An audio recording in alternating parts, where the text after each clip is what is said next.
I am Polaris, the daughter of Magneto. I can control every piece of metal in this world, but right now, I'm just a prisoner. That rescue mission failed, and I was captured by the Sentinel organization. They sent me to this freezing prison, saying it was to maintain order, but I knew it was because they were afraid. As soon as I stepped through the gate, a woman attacked me. She laughed arrogantly, as if claiming her territory. She was the queen here, the one everyone else feared to provoke. While walking down the corridor, I noticed a pale mutant girl. Like me, she wore a collar that glowed faint blue around her neck. That thing made me uneasy, but I didn't think much of it. I just wanted to survive and learn the rules of this place. The guards brought me to the shower room. I could feel everyone staring at me, their eyes filled with curiosity and hostility. Some of them stared at my hair, those green strands still covered in metallic dust. Even my skin had been stained gray and black, but I didn't care about their strange looks. Yet that night, I couldn't hold it in any longer. I tried to use my power to open the cell door. The metal trembled, and the air began to twist. But the next second, the collar flashed. A violent current tore through my nerves. I fell to the ground, my whole body convulsing. The prisoners around me burst into laughter, a cruel kind of laughter, full of victory and malice. Later, I learned the truth. That collar was made specifically for us, mutants. It could block our powers, leaving us helpless. Someone told me that no one had ever left this place alive, but I couldn't believe that.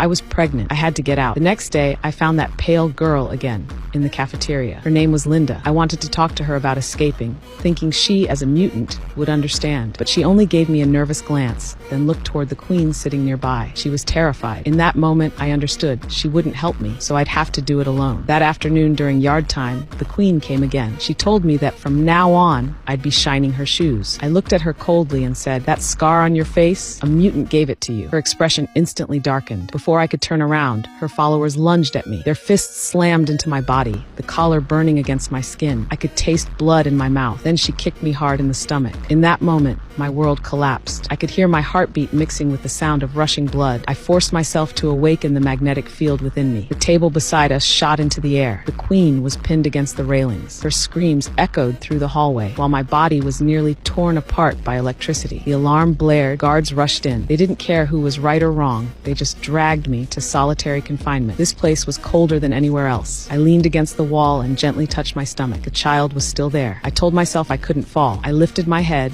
staring at the heavy iron door, and took a deep breath. Even if every piece of metal in the world betrays me, I'll still tear this cage apart. I closed my eyes. The magnetic field began to flow again, and a deep rumble